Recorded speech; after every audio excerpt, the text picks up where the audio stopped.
Bakit pagtutuunan ng pansin? Bakit gigipitin? Bakit yung bakit si Attorney Glenn Chong dinidedman ninyo ang seryosong akusasyon? Guys, kulang. Kulang ang lumalabas ng pagpapahayag natin ng ating sama ng loob. Kung kailangan na makita all over our news feeds na ito ang ginagawa sa atin ng gobyerno natin, kailangan ilabas natin ang katotohanan. State your truth and state it clearly. Hindi na makatarungan ang administrasyon. Ito yung nakakatawa eh. Grabe abusuhin yung sistema ng investigasyon, Bakit kailangan ipatawag si pastor? Kailangan nilang pahiyain. Kailangan nilang ipakita na kailangan niyang mag-surrender to the civilian authorities. Kailangan magpakumbaba. Kailangan nilang tanggalin siya sa pwestong mataas ang respeto. Kailangan pababain siya.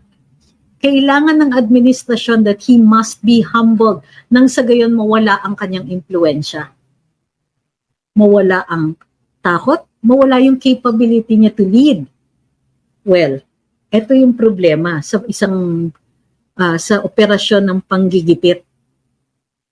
At some point, someone is going to push back. Ulitin ko ha, pagka tinutulak ka, lalong-lalo na tinutulak ka sa isang paraan na hindi makatarungan, ginigipit ka, ginigipit tayo, taong bayan, ano ba naman tayo? Bakit kailangan si pastor ay pilitin na bumaba, ibagsak? Bakit si Pangulong Duterte kailangan i-threaten with ICC? Bakit dinadawit si Vice President Inday Sara sa issue ng mga baril? Nakakaloka. Bukod pa dito, isama na natin si Congressman Paulo Duterte. Hindi ba sinasabi na magkakaroon ng privilege speech at investigasyon sa Kongreso? Para kaya? Dahil binigyan siya ng 51 billion ang City of Davao para sa infrastructure. Di naman dumaan sa opisina ni Congressman Pulong. Yung 51 billion na yun, divided by 3 yan, 3 taon yan. Wala namang adverse report ang COA or wala silang pinapakita para sabihin na masama ito. Dinidiin nilang masama kasi bakit daw ang laki? Ha? Ganon? Kung kalkalin natin, ang nakuha ng Ilocos Norte nung kapanahunan ni Marcos Sr. Ano ba ang nakuha nila? Di ba nakukuha ngayon ng iba't ibang mga favored na politiko ng Marcos administration, Marcos Jr., ha? Bakit kailangan yung mga katulad natin na namamahayag lang, kailangan paalisin sa trabaho? Bakit kailangan tanggalan ng trabaho yung isang taong namamahayag? Wala silang maipuntirya na sinabi ko anything that would have hurt them or harmed them in a criminal way. Walang explanasyon, di ba? Bakit si Kong Pulong ginaganon? Wag din po natin kakalimutan, ha? Tingin ninyo, mayroong naibahagi kay Senator Amy Marcos. Meron ba siyang power? Pwede ba siyang makihiram ng eroplano? Super ate siya, pero wala siyang access kahit sa palasyo. Buti senador siya. Panggigipit. Ito yung masama. Ang nakakaramdam na rin ng panggigipit ay hindi lang mga ordinaryong mamamayan. Kung ang Vice President kaya nilang gipitin, di ba? Isang dating Pangulo kaya nilang gipitin. Isang Pastor Kibuloy na may 7 million na following, wala silang pakundangan, manggigipit sila. Bakit kaya?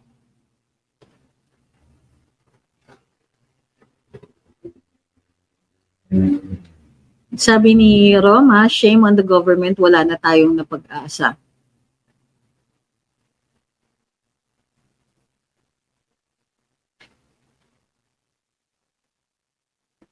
ang mga revelasyon ni Attorney Glenn Chong, dinededma lang nila. Oo, pero let's stick to the topic first. We'll do Glenn Chong later on. Kaibigan natin yan. Pero sige, hindi. Isama natin si Glenn Chong. Bakit kailangan igipit nga pala si Attorney Glenn Chong? Si Maharlika? Si Sas?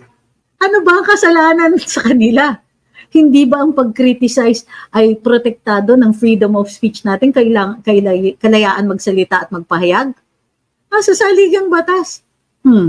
I wonder, kaya ba nila baguhin yung Bill of Rights natin?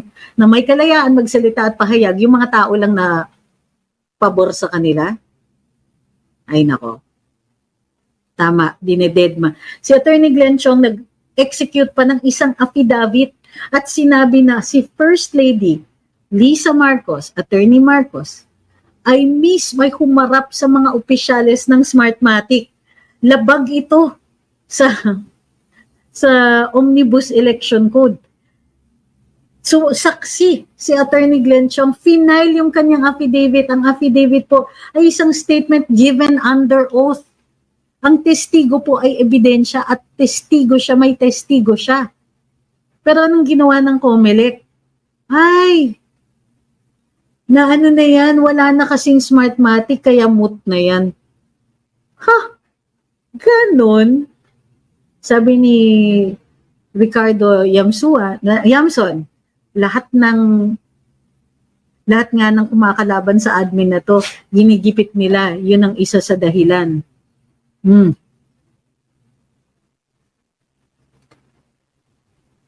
Sabi ni Senyor Betchay, sad, pero walang implementation ng karamihan sa batas natin. Hindi naman po.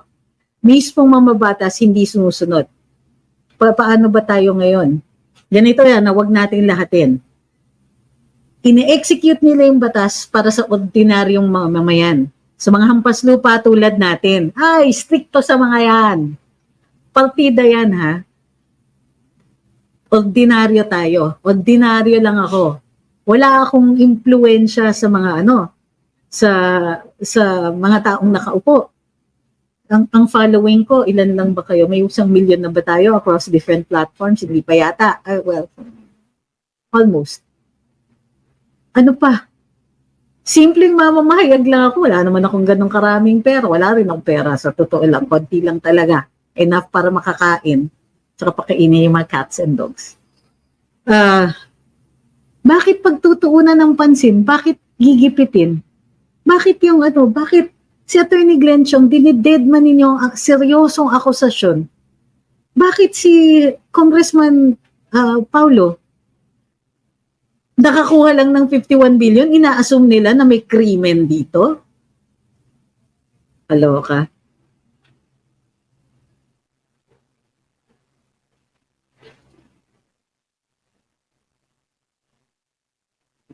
Bakit si Sas at si Maharlika lang? Parang yung isang nag-comment, light moment lang, aside. May isang nag-comment dun sa wall. Miss you, Attorney Trixie. Miss you too, gwapong Ahmed. Gwapong Attorney Ahmed. Sabi ko, anak ng putik. Si Attorney Ahmed may gwapo, pero ako, miss you. Buisit. Che.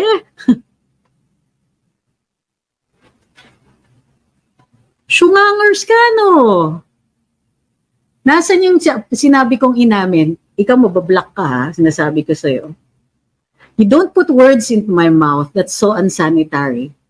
So, inaamin mo. Saan yung pag-amin dyan? Ang sinasabi natin, hindi binigyan ng due process. May akusasyon si Attorney Glenn Chong. Pero dinedma. So, anong ibig sabihin nun? Ang COMELEC may issue. Sinabi natin may dayaan. Ha? Ano nun? Saan ginamit yung word na dayaan? Kaloka kayo. Guys, sign na may tol, pagka inaakusahan ka, walang ebidensya, walang rason, walang logic, walang batas.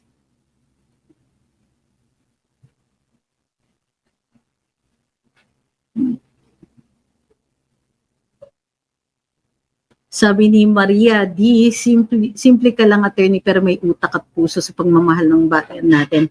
Kaya mahal na mahal ka namin. Naku madam, bawal ako paiyakin. Okay lang galitin, wag niyo akong paiyakin. Sabi ni Filomena Villanueva, ano dapat namin gawin para makatulong? Naalala niyo sinabi ni Inday, ni Vice President Inday Sara, ang lahat ng bagay may panahon. Palagay ko, parating ang panahon na yun. Kung kailangan natin, ngayon, pwede naman tayong manindigan by raising our voices. Siguro ang ilan sa atin, kung may kakayahan, maglabas na tayo ng mga posters. Maglabas na tayo ng mga saloobin natin. Kung kailangan meme, o di sige meme.